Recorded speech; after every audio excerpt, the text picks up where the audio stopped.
मुलांना सुट्टी असली की नेमका घरभर पसारा होणारच. ते काय प्रत्येकाच्या घरघरची कहाणीच आहे. मग आमच्या ते घरी देखील 4 मुलं आहेत लहान-लहान. त्यामुळे आमच्या घरी तर डबल पसारा असतो. त्याच्यामुळे मी इथं आवरायला घेतलाय. सोफ्यावरच्या उशा तर नीट राहतच नाहीत. वाकड्या-तिकड्या करून मुलं खेळणं चाललेलं असतं त्याच्यासोबत. त्यानंतर पूर्ण सोफा झाडून घेतला आणि इथं कचरा वगैरे काढून घेतला. तर मुलांचं बाहेर चाललेलं होतं होळी खेळणं.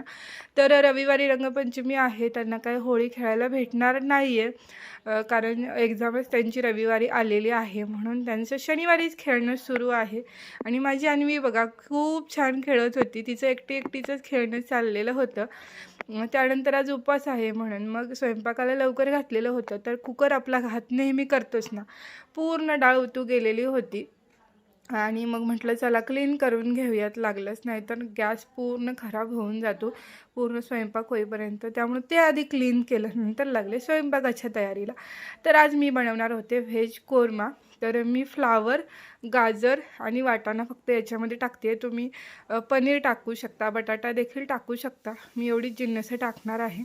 मस्त असा फ्लावर बघितला याच्यामध्ये काय आळ्या वगैरे आहेत का. त्यानंतर गरम पाण्यामध्ये 5 ते 10 मिनटं त्याला थोडंसं शिजवून घेणार आहे. त्याच्यामध्ये जर काय अळ्या वगैरे असतात तर निघून जातात. आणि त्यानंतर मी इथं कढईमध्ये तेल ठेवले तापवण्यासाठी. त्याच्यामध्ये फ्लावर आणि गाजर आपल्याला फ्राय करून घ्यायचे आहेत.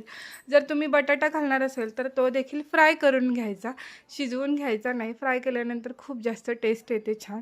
त्यानंतर इथं मी 3 मोठे कांदे आणि 3 छोट्या साईजचे टमाटे घेतलेले आहेत. त्यानंतर अद्रक, लसूण आणि कोथिंबीर घेतलेली आहे. ही सर्व जिन्नस आपल्याला भाजूनच मग मिक्सरच्या भांड्यातून ग्राइंड करून काढायची आहेत. त्यानंतर मग सगळ्यात शेवटी काजूची आणि दुधावरची जी साळ असते त्याची पेस्ट करून याच्यामध्ये टाकायची.